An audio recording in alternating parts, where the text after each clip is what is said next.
Hello everybody, my name is Westyn and I'm a rising junior here at HPU, and I'm so delighted to dive further into our summer chapel series with you and talk to you about the sea.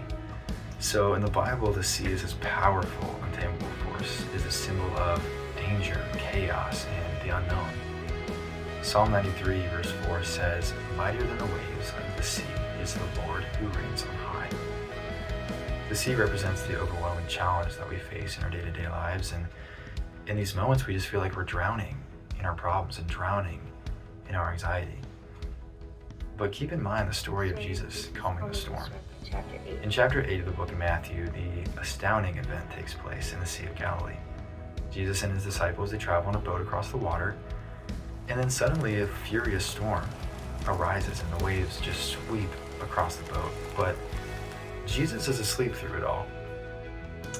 The disciples, on the other hand, they tremble in their fear, and then they wake Jesus crying out to him, "Lord, save us, we're going to drown."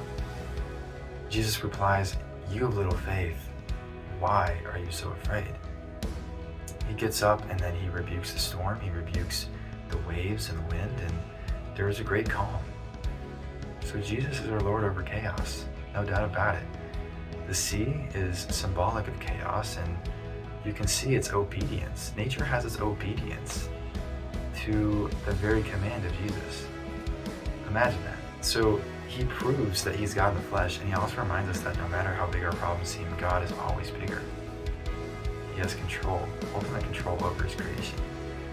So in college, it's not a surprise to find yourself lost at sea. It happens to everybody. Whether you're not certain about your major or your career or clubs and organizations you want to join, or maybe you're just drowning in your own anxiety about how these next 4 years are going to play out. You're just overwhelmed. But Jesus wants our faith to overcome our worries. When you're facing seas of trouble, it could be anything. Just remember that you're not alone.